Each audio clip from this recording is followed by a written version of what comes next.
Il y a une différence entre la domination des démons et la possession des démons.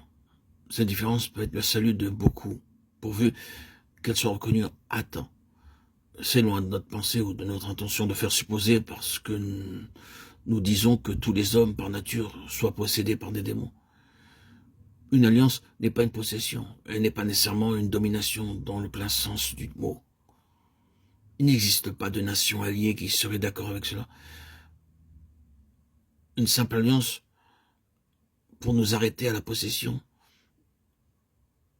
Il y a des personnes qui, parce que la force de leur vie d'âme s'affirme sous l'un ou l'autre de ces aspects, que ce soit dans l'ordre de la raison, de l'émotion, de la volonté, seront alors séduites et dominées par les forces spirituelles mauvaises. Elles donneront bientôt des signes de quelque chose qui n'appartient pas à la raison et à la perception humaine.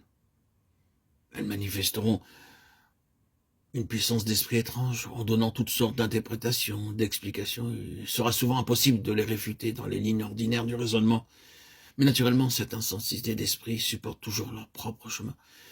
Et cette propre assurance est si profondément et si terriblement établie dans leur conviction de propre justice que, alors même que leur voix serait directement opposée à la parole précise de Dieu, elles ne le discerneraient pas ou ne l'accepteraient pas.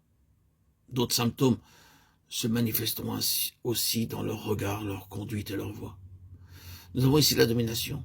Cela appartient au domaine de l'âme. Et bien qu'étant sur la route directe de la possession, ce n'est pas encore la possession. Cette sorte d'état peut être guéri sans que les démons soient chassés. Mais cela se fera par beaucoup de souffrance et d'humiliation. Cela fut certainement l'histoire de Judas Iscariote. Oui. Il restera toujours un mystère à certains points de vue. Mais nous savons qu'il fut amené à son acte par une course progressive. Il a premièrement permis à sa propre âme, à sa vie du moi, à son ego de le gouverner par l'avarice. Puis, après avoir capitulé sur ce point, sur sa cupidité et les puissances mauvaises toujours présentes, lui firent leur suggestion pour son profit. En jouant avec le feu, il fut dominé par ses forces et forma son plan pour finir. L'inévitable issue d'un tel chemin se poursuivant, Satan entra dans Judas. Luc 22, 3. Nous avons ici quelque chose de plus que l'âme.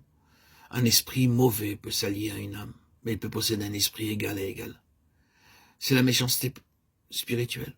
Naturellement, les esprits mauvais peuvent habiter les corps, comme nous le voyons pour les pourceaux, Matthieu 8, 28, 34. Mais ce n'est pas dans le même domaine de choses que la possession spirituelle. L'incarnation de Satan dans une vie humaine est quelque chose de plus que le fait d'habiter dans le corps d'une bête. Il n'y a là aucune base spirituelle. L'objet suprême et arrêté de Satan, c'est de se saisir de l'homme tout entier, esprit, âme et corps, pour le posséder. Nous savons que les esprits mauvais désincarnés se révoltent contre leur état de dignité plus que contre toute autre chose. Peut-être cela fut-il leur punition pour n'avoir pas gardé leur rang. Jude 6. Depuis lors, l'œil de Satan est sur l'homme, la création de Dieu. Et depuis lors, son désir est de séparer l'esprit de l'homme de Dieu pour le posséder lui-même. Mais avant cela même, il cherche à s'en servir.